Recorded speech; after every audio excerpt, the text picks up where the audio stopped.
မင်္ဂလာပါရှင်ဆရာမျိုးထုထက်ရေးသားထားတဲ့အချစ်စာဝါကွယ်စာအုပ်ထဲကအချစ်စာနဲ့ချစ်ကရာတစ်ပုဒ်ကိုဖတ်ပြပေးထားပါတယ်လူစိတ်ဆိုတာကပြောင်းနေနေတာပဲမဟုတ်လားအချိန်မဆိုင်ပဲတွင်းကျင်ရတွင်ရောကျင်ရမျောရင်ပြန်ဝဲနေကြတာလေငါတော့မင်းရှိရရဲ့စီကိုသာပြန်တမ်းဖို့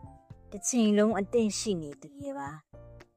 ငါရဲ့တော့မဟုတ်ဘူးဆိုရင်လည်းငါရဲ့ဘေပဲ့ရှင်ဘက်ဟာဖောက်ဖို့တခုလိုလှုပ်ခတ်နေဟင်းနေရဲ့ကွယ်ဟိုးရှိတုန်းကတင်စားသလိုတောင်မန်နေပါတွေခတ်ပြီးမင်းရှိရစီတစ်ချိန်တို့ဝေးပြန်ပြစ်လိုက်ရလေဗလားဒီရစိတ်တွေရေတွက်ကြည့်မိပြန်တော့စက္ကန့်တွေထက်တောင်ငယ်နေပါရောလား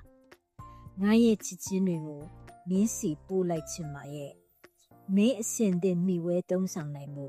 ရှင်ခုန်ကန်မှန်မှန်ပါတဲ့ချစ်ချင်းအားစီးလေးကိုပါအစ်စ်ထည့်ပေးလိုက်ချင်ရဲ့ကွယ်ဒါမှလည်းမင်းပျော်ရွှင်ကြည်နူးချမ်းမြေ့ရမှာမဟုတ်လားပြုံးပျော်နိုင်စီသားကွယ်ဟေ့တီလာပန်းတွေကိုချစ်ပန်းကွယ်သူ့ရနဲ့တွေကထုံတဲ့လို့မင်းကိုပါမွေးမြစီတဲ့လေရှင်ဘက်ကိုဖြူဖြူလေးထားပါချစ်ဖို့ကောင်းတဲ့မင်းရဲ့စိတ်ထားလေးတွေတစ်ခုတည်းရအယောင်တင်ရင်ပေါ့အရာရာနဲ့လေတင့်တဲ့အောင်နေအောင်ကွယ်ဒါမှခြေခင်းလက်ခင်းတာမှမဟုတ်လားအတွင်းနေတော့သိမချဲ့ပါနဲ့ယူယူလီတကယ်ကိုယူယူလီငါအကြောင်းတွေးနေလိုက်ပါလားကွယ်တကယ် YouTube ချက်